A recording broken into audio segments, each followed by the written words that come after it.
ఈ కథను అసలు గుర్తులేని వాళ్ళు ఎవరైనా ఉంటారా? మన మరణకాలంలో కూడా ఈ కథ గుర్తే వస్తుంది. ఎందుకో తెలుసా? ఆ కథను మనం అంత శ్రద్ధగా విన్నాం. ఎందుకు శ్రద్ధగా విన్నాం? అమ్మమ్మ కథ చెప్పవే అని అనగానే ఊ అంటేనే చెప్తా. కథ వినేటప్పుడు ఊ అనాలని అనేవాడు పెద్దవాడు. వీడు ఊ అంటున్నాడు అని అంటే శ్రద్ధగా వింటున్నట్టు లెక్క. అప్పుడు మనం అలా శ్రద్ధగా విన్నాం కాబట్టి మనకు ఆ 7 చేపల కథ ఇప్పటికీ గుర్తు ఉన్నది. సత్యనారాయణ వ్రతం చెప్పేటప్పుడు ఊగాలి కదా గుర్తులు పెట్టుకున్నాం. అందుకని ఆ కథలు ఎన్నిసార్లు విన్నా మనకు గుర్తులేదు. వ్రతం చేసుకోవడం అయ్యగారి కోసమే అన్నట్టు మారిపోయింది కాలం అంతా. మరి సత్యనారాయణ స్వామి వ్రతంలో మొదటి అధ్యాయంలోనే నారదుడు ఎప్పుడైతే 3 లోకాలను తిరుగుతూ భూలోకానికి వచ్చిందో భూలోకంలో చిత్రమైన సంఘటన చూశాక ఆయన కలియుగం. ఏమి చిత్రమైన సంఘటన? నారాయణ అడిగాడు, ఏం చూసావయ్యా, ఎందుకోసం వచ్చిన వైకుంఠానికి అంటే, నేను ఎందుకో చాలా చిత్రమైన ఘటన చూసిన భూలోకంలో అన్నట్టు నారదుడు. ఏం చూసావయ్యా అని అడిగితే, సాధారణంగా ఎవరికైతే అన్నం లేదో అన్నం కోసం ఏడవాలి. నాకు అన్నం లేదు అని ఏడవాలి. విద్య లేనివాడు విద్య కోసం ఏడవాలి. ధనం లేనివాడు ధనం కోసం ఏడవాలి. కానీ భూలోకంలో చిత్రం ఏమిటో తెలుసా నారాయణ? అన్ని ఉన్నవాడే ఏడుస్తున్నాడయ్యా అన్నట్టు నారదుడు. ఇదేమిటి చిత్రము అంటే, ఎందుకు ఏడుస్తున్నాడయ్యా అంటే, వీడికి ఎంతైతే ఉన్నదో దాన్ని కాదు చూసి ఆనందపడేది, పక్కోడికి ఎంత ఉన్నదో దాన్ని చూసి ఏడుస్తున్నాడు. కలియుగ లక్షణం. పక్కవాడి ఐశ్వర్యాన్ని చూసి ఏడ్చేటువంటి కాలం. ఎందుకోసము అంటే వీడికి ఉన్న ఆనందాన్ని కోల్పోతున్నాడు. వీడికి ఉన్నటువంటి వీడి కళ్ళ ముందు ఉన్నటువంటి ఆనందాన్ని విడిచిపెట్టి ఎవరికో ఉన్నదాన్ని చూసి దుఃఖాన్ని తెచ్చిపెట్టుకుంటూ ఉన్నాడు. ఇదే కలియుగ లక్షణం. ఓ గోమాత, ఇదిగో కలియుగంలో మానవులు ఆనందాన్ని విడిచిపెట్టాలని నువ్వు ఏడుస్తూ ఉన్నావా అని గోమాతను ధర్మదేవత ప్రశ్నించిందట. ఇన్ని ప్రశ్నలు వేస్తూ ఉంటే అప్పుడు గోమాత అన్నదట, నువ్వు నాకు ఎన్ని ప్రశ్నలు వేశావో అదిగో నేను అందుకోసమే ఏడుస్తున్నాను. ఓ ధర్మదేవత, నీకు 3 కాళ్ళు లేవని నేను ఏడుస్తూ ఉన్నాను. యుగాలు 4, కృతయుగం, త్రేతాయుగం, ద్వాపరం, కలియుగం. కృతయుగంలో ధర్మానికి 4 పాదాలు, అందరూ ధర్మాత్ములై ఉండేవారు.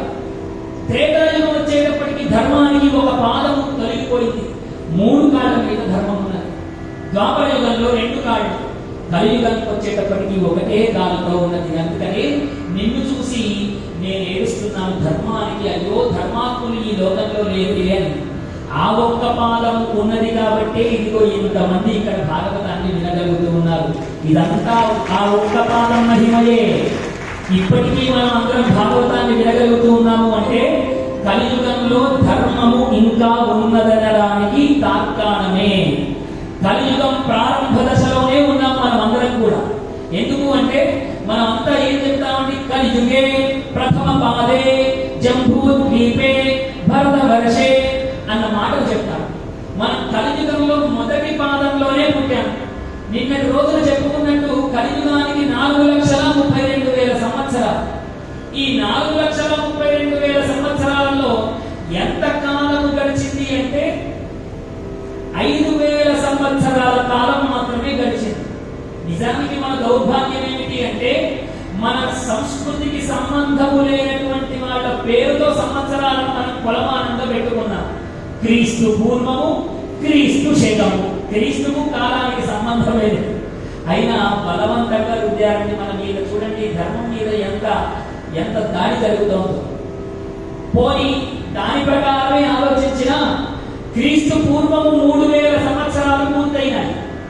ఇప్పుడు క్రీస్తు శకంలో 2,000 చిల్లర సంవత్సరాలు, 2024 కదా ఇప్పుడు నడుస్తోంది. ఆ గడిచిన 3,000 ఈ గడుస్తున్న 2,000 కలిపితే 5,000 చిల్లర సంవత్సరాలు గడిచాయి కలియుగంలో.